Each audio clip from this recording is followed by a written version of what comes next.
12월 8일 법률방송 로투데이 시작하겠습니다. 요즘은 자동차를 구매하지 않고 리스로 이용하는 운전자들이 많은데요. 수백만 원에 달하는 취등록세 초기 비용이 없는 점 등 여러 장점이 있어 이용자들이 늘고 있습니다. 운전자들의 관심과 이용이 늘어나다 보니 소비자와 리스사를 중개 알선해주는 업체까지 생겨나고 있다는데요. 조심하셔야겠습니다. 오늘 로투데이는 신종 자동차 리스 알선 사기 얘기 해보겠습니다. 신세아 기자의 보도입니다. 회원수가 15만 명에 육박하는 대규모 온라인 자동차 커뮤니티입니다. 자동차 서점 리스 피해자입니다라는 제목으로 지난 7월 이 사이트에 올라온 글입니다. 자동차 서점은 운전자와 리스 회사를 연결해준다는 일종의 자동차 리스 중개업체입니다. 글을 올린 김모 씨가 피해를 당한 과정은 이렇습니다.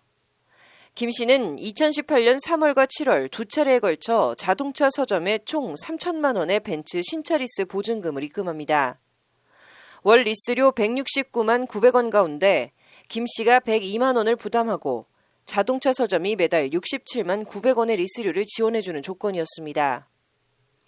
리스 기간이 끝난 2년 뒤엔 보증금을 환급받고 리스 대금을 지원해준 자동차 서점 측이 벤츠를 인수해가는 방식이었습니다.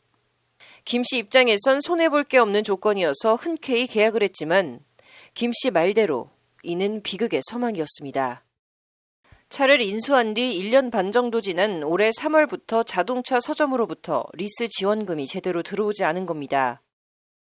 우울증에 사회 기피제, 그 다음에 불안장애, 그 다음에 공황장애, 그래서 입원을 해야 될 정도다 하시더라고요. 근데 이제 저는 그렇게 입원까지는 하면 제가 지금 자동차 서점에 대해서 대응을 해야 되는데 그럴 수 없기 때문에 지금 그냥 통원 치러 가고 있거든요. 최모 씨도 김 씨와 똑같은 유혹에 넘어가 수천만 원을 자동차 서점에 보증금을 입금했고 고스란히 날렸습니다. 자동차 서점 측이 이른바 보증금 먹튀를 한 겁니다. 그 사람들이 저희들이 제가 한번 물어봤습니다. 당신들은 무슨 이익을 갖고 이 지원을 해주냐 그랬더니 아까 대표님 말씀대로 똑같은 멘트입니다. 2년 후에 반납을 하면 저희들이 그거로 다시 재레타를 하든 그걸 팔든 거기에서 이익이 남는다고 이야기를 하더라고요. 이렇게 눈뜨고 코 베이는 식으로 자동차 서점에 피해를 당한 피해자들이 수백 명에 달한다는 것이 피해자들의 주장입니다. 피해자는 한 300명 이상으로 좀 예상하고요. 피해액은 한 100억은 좀 훨씬 이상일 것 같아요. 평균적으로 한 분당 한 2, 3천 원, 많게는 4천만 원. 피해자 중에는 조건이 너무 좋아 지인과 가족까지 소개했다 함께 피해를 당한 경우도 있습니다. 그 다음 달에 또 딴 것까지 이렇게 제가 해줬어요. 그래서 또 피해가 커졌죠. 피해 금액은 2대 해가지고 그 보조금까지 해가지고 전부 다 해가지고 4,300 정도 되는데 이제 앞으로 이제 피해액이 더 늘어나죠. 계속 지원금을 못 받으니까. 설상가상 2년인 줄 알았던 리스 계약 기간은 캐피탈 회사 측에 문의하니 4년으로 되어 있다는 게 피해자들의 하소연입니다. 자동차 서점 측에서 계약 기간이 2년이라 해놓고 정작 캐피탈 회사와는 4년의 리스 계약을 맺었다는 주장입니다. 리스 계약을 해지하려 해도 위약금 때문에 해지도 못하고 울며 겨자 먹기로 계약 기간이 끝날 때까지 리스비를 계속 부담해야 하는 이러지도 저러지도 못하는 딱한 처지에 놓인 겁니다. 한 달에 지원금 한 110 정도가 지금 못 받고 있는 거거든요. 그럼 계속 제가 이제 지금 한 1년 3개월 정도 탔는데 4년 약정이더라고요. 손해가 막 심하더라고요. 이렇게 저렇게 다 따져봐도 지금 위약금을 내고 차를 주려고 해도 1,000만 원 이상 내야 되고 위약금을? 네. 그러면 보증금 뜯기고 그것도 위약금 1,000만 원 내고 차는 차대로 없고. 더 큰 문제는 이런 사기성 자동차 리스 계약 중개 문제가 자동차 서점 한 개 업체의 문제가 아니라는 점입니다. 한국소비자원조사 결과 올해 1월부터 7월 사이 1372 소비자 상담센터에 접수된 자동차 리스 지원 계약 관련 소비자 상담은 모두 86건으로 지난해 같은 기간보다 3.3배 급증했습니다. 상담 사례의 97.6%는 계약 불이행 관련 피해였는데 이 중 81.4%는 월리스 지원금 미지급이었으며 보증금 미반환도 8.1%를 차지했습니다. 현재 자동차 서점은 홈페이지와 사무실도 모두 없어졌고 직원들도 뿔뿔이 흩어져 잠적한 상태입니다. 소송을 내 이긴다고 해도 보증금을 돌려받을 길은 막막하고 그럴듯한 유혹에 속아 사기를 당한 피해자들은 어디다 말도 못하고 소가리만 하고 있는 실정입니다. 지금 이 피해 보신 분들이 물론 한 200~300명 되시지만 저희들하고 지금 교류 분들이 한두 명 되거든요. 근데 지방에도 다 있으시고 그런데 다들 가족한테 말 좀 해서 어마어마한 스트레스 받고 아까 조 대표님도 차 2대, 저 대표님은 차가 7대 정도 됐는데 사업상 정말 다 이렇게 지내고. 법률방송 신세아입니다. 제51대 대한변협 협회장 선거 후보에 지금까지 박종훈, 조현욱, 이종엽 변호사 등 3명의 변호사가 후보로 등록했는데요. 오는 10일 후보자 등록이 마감되면 11일부터 차기 대한변협 수장을 뽑는 본격적인 변협회장 선거운동이 시작됩니다. 이와 관련 법률방송은 선거 출마 후보자들의 주요 공약을 분석해드리는 보도를 준비했습니다. 직역 수호와 변호사 권익 신장, 뜨거운 감자가 되고 있는 변호사 소개 플랫폼 문제, 그리고 대한변협과 사법 시스템 개혁, 이렇게 5개 카테고리로 각 후보자들의 공약을 분석해봤습니다. 오늘은 첫 순서로 이종엽 변호사의 공약을 소개해드립니다. 장한지 기자입니다. 이종엽 변호사는 강한 대한변협을 키워드로 내걸고 변협회장 선거에 출사표를 던졌습니다. 추락한 대한변협의 위상을 바로 세우고 회원들의 권익을 신장해 무너진 변호사의 자존심을 살리겠다는 것이 이종엽 변호사가 밝힌 출마의 변입니다. 대한변협이 독자적이고 선도적인 입장으로 제 목소리를 내므로써 이 사회에서 중심적인 역할을 하는데 최선을 다하고 반드시 대한변협의 위상을 제자리로 돌려놓는 일에 만전을 기해서 달성하도록. 직역 수호 및 직역 확대를 위해 이종엽 변호사는 크게 5가지 목표를 공약으로 내걸었습니다. 경력직 상근 변호사 충원 보강을 위한 일관성 있고 효율적인 상시의 대응체계 구축, 세무, 노무 업무 등 변호사의 대리권 규정을 명문화하는 변호사법 개정안 통과, 스포츠 및 프로게이머 등 에이전트 변호사 대리 입법, 공동주택관리단 및 비영리재단 등 지정감사제 입법, 로스쿨 결혼보충제 폐지와 변호사 시험 합격자 정원대책 TF 구성 등을 통한 변시 합격자 수 감축입니다. 두 번째 카테고리인 변호사 권익 신장 관련해서 이종엽 변호사는 여성, 청년, 사내 변호사 권익 신장을 전면에 내세웠습니다. 여성 변호사 관련해선 일가정 양립을 위한 시책 발굴, 출산 여성 변호사 월 회비 면제, 출산 육아휴직 중 결혼보충 인력제도 시행 등이 핵심 공약입니다. 청년 변호사를 위해서는 청년 법조인들의 만민 공동의 정기 개최 등을 통한 소통 강화와 이를 통한 맞춤형 권익 신장을 강조했습니다. 사내 변호사 관련해선 변호사 의뢰인 간 비밀 특권 도입, 수사 과정에서 사내 변호사에 대한 강제 수사 제한, 사내 변호사와의 정기 간담회 등을 추진하겠다고 밝혔습니다. 또 변호사 권익 신장 관련 형사 성공보수제 부활, 광고 규제 완화, 복대리 중개 플랫폼 설치 운용 등도 함께 제시됐습니다. 법조계의 뜨거운 감자로 떠오른 변호사 소개 플랫폼에 대해선 공격적인 대응으로 맞설 방침입니다. 급속하게 시장을 장악해 나가고 있는 법률 플랫폼에 대해 변호사법 위반 및 공정거래법 위반 여부 확인 후 적극적 고발 및 신고 조치와 법률 플랫폼에 대안을 적극 모색하는 등 공세적으로 대응할 것이라고 이종엽 변호사는 힘주어 강조했습니다. 직역수호 변호사단 공동대표이기도 한 이종엽 변호사는 실제 법률 상담 플랫폼 네이버 엑스퍼트와 변호사 소개 플랫폼 로톡을 검찰에 고발한 상태입니다. 이종엽 변호사는 인천지방 변호사회 회장 시절 월 회비 인하 경험 등을 바탕으로 변협 내부 개혁에 적극 나서겠다고 공언했습니다. 구체적 개혁 방안으로는 협회장과 임원에 대한 과도한 의전 폐지, 협회장과 임원의 각종 특권 내려놓기, 실익이 없는 과도한 국제교류 행사 축소를 공약했습니다.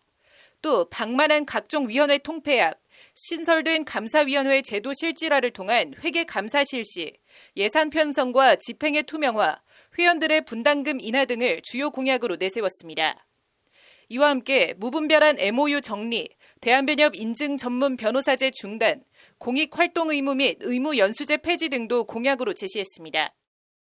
대한변협에 예산결산특별위원회를 설치하는 데 주요 역할을 했고 또 감사위원회를 신설하는 데 주도적인 역할을 해서 대한변협의 그 예산 편성과 집행 과정에서 투명성을 제고하고 효율성을 높이는데 사법 시스템 개혁과 관련해서 이종엽 변호사는 전관 이후 근절책 강구, 민형사 배심제 전면 도입, 디스커버리 제도 도입, 징벌적 손해배상 제도 도입을 전면에 내세웠습니다. 또 국가부서 및 지자체 법무담당관 변호사 의무 채용, 집단소송제 확대, 플리바게닝 제도 도입, 판검사 증원 등도 적극 추진할 계획입니다. 이종엽 변호사는 정치적 중립을 지키면서도 할 말은 하는 협회, 독자적이고 선도적인 목소리를 내어 사회의 중심이 되는 협회를 만들겠다며 회원들의 지지를 호소했습니다. 법률방송 장한지입니다. 전국 법관 대표회의가 이른바 판사 사찰 안건을 부결했습니다. 정치적 논란을 우려해 판사 사찰에 대한 판단을 유보한 겁니다. 찬바람 맞은 매미처럼 입을 다물다. 오늘 뉴스 사자성어는 금약 한선 얘기해 보겠습니다. 입다물 금, 같을 약, 찰한, 매미선, 금약 한선. 직역하면 입을 다물기를 추운 날 매미같이 하다입니다. 입이 무겁다는 긍정의 의미보다는 할 말을 하지 않고 침묵한다는 부정의 의미가 강합니다. 송나라 범협이 쓴 후한서의 고사가 전합니다. 지선 불천, 문악 무원, 은정 석기, 자동 한선, 차 죄인야. 좋은 일을 알아도 천거하지 않고 나쁜 것을 들어도 아무 말이 없다. 사정을 감추고 자신만 아낀다. 스스로가 겨울매미 같으니 이는 나라의 죄인이다고 일갈한 겁니다. 어제 온라인 화상회의로 열린 전국 법관 대표회의가 판사 사찰 논란을 받는 주요 특수공안사건 재판부 분석 문건에 대해 공식 입장을 내놓지 않기로 결정했습니다. 해당 문건엔 주요 사건 담당 판사 37명의 출신 고향과 대학, 주요 판결 3편 등이 기재돼 판사 사찰 논란이 불거졌습니다. 법관 대표회의에 이 사안을 안건으로 상정한 쪽에선 검찰의 법관 정보 수집 주체와 무리 야기 법관 리스트를 문제 삼아 판사 사찰 문제를 다뤄야 한다고 요구했습니다. 검찰은 해당 문건이 재판 대응을 위한 통상 대응이라는 입장인데 정보 수집 주체가 공판검사가 아닌 대검 수사정보정책관실이라는 점에서 대검 해명이 적절하냐는 지적입니다. 무리야기 법관 리스트 관련한 문제 제기는 사법농단 수사 압수수색 등 다른 절차에서 수집된 비공개 자료를 판사 정보 수집에 부적절하게 사용했을 수 있다는 지적입니다. 즉 공판검사 개인이 아닌 대검 수사정보정책관실이라는 조직 차원에서 조직적으로 판사 정보 수집이 이루어졌고 그 과정에서 부적절한 방법의 자료 수집이 있었다는 비판입니다. 법관 대표회의는 경론 끝에 해당 문건에 대해 입장을 내지 않는 걸로 결정했습니다. 판사 사찰 의혹을 심리할 윤석열 검찰총장 관련 재판이 진행 중인 점, 윤 총장 징계위를 앞두고 있는 점, 추가 소송이 제기될 수 있는 점 등을 들어 법관 대표회의는 이같이 결정했습니다. 판사 독립성 침해에 대한 문제 제기보다 정치적 중립을 지키는 데 더 무게를 둔 결정입니다. 문구를 바꾼 서너 개의 수정안이 더 제출되기도 했지만 모두 같은 이유로 부결되며 전국 법관 대표회의는 이 문제에 입장을 내지 않는 걸로 정리했습니다. 이와 관련 법관 대표회의 측은 결론을 떠나 법관은 정치적 중립 의무를 준수해야 하고 오늘의 토론과 결론이 정치적으로 해석되는 것을 경계해야 한다는 공통된 문제의식이 있었다고 밝혔습니다. 법관 대표회의가 판사 사찰이라고 결론을 내리든 사찰이 아닌 통상 재판 대응 업무라고 결론을 내리든 어느 쪽이든 엄청난 후폭풍이 뻔한 만큼 입장을 내지 않는 걸로 정리한 겁니다. 그럼에도 법관 대표회의가 입장을 내지 않기로 했음에도 일부 보수 언론들은 추미애가 졌다거나 윤석열 부담을 덜어줬다거나 여권의 판사와 검사 편가르기가 실패했다는 식으로 무언가를 하지 않은 것 자체를 정치적으로 해석하는 모습을 보이고 있습니다. 이런저런 점들을 감안하면 전국 법관 대표회의의 고심과 경론 끝에 판사 사찰 논란에 일체 입장을 내지 않기로 한 결정이 이해는 갑니다. 입장을 내지 않았음에도 정치적으로 해석되는 것을 보면 더욱 그렇습니다. 다만 그런 결정을 내릴 수밖에 없는 현실과 상황이 금약 한선 대표 법관들을 입 꽉 담은 겨울 매미로 만들 수밖에 없는 작금의 현실과 상황이 심히 안타까울 뿐입니다. 이 또한 지나가고 봄이 올 거라 생각합니다. 뉴스 사자성어였습니다. 네, 이어서 법조계 소식 전해드리겠습니다. 대법원 양형위원회가 죄질이 나쁘거나 상습적인 아동 청소년 성착취물 제작 범죄 권고 형량을 최대 징역 29년 3개월로 확정했습니다. 이 기준은 내년 1월 1일부터 적용되는데 영리 목적 판매는 최대 징역 27년, 단순 배포도 최대 징역 18년까지 처해집니다. 원재료에 의학적 효능이 있고 모든 성분을 담아내는 제조 방법을 사용했다는 내용은 과장 광고가 아니라는 헌법재판소 판단이 나왔습니다. 헌재는 특정 질병 치료 예방에 도움이 된다는 내용이 있지만 논문 연구 결과를 인용한 것으로 과장 광고가 아니라고 판단했습니다. 수많은 사상자를 낸 가습기 살균제 사태 관련 안용찬 전 애경산업 대표와 홍지호 전 SK케미칼 대표에 대한 업무상 과실치사 등 혐의 1심 결심 공판에서 금고 5년이 각각 구형됐습니다. 검찰은 경영진의 부주의로 수많은 생명이 희생됐다며 이같이 구형했습니다. 술에 취한 상태에서 졸음운전을 하다 승용차를 들이받고 도주한 50대에 대해 2심에서도 징역 1년 6개월 실형이 선고됐습니다. 재판부는 피고인은 동종 범죄로 처벌받은 전력이 여러 차례 있다며 1심 형량이 너무 무거워 부당해 보이지 않는다고 판시했습니다.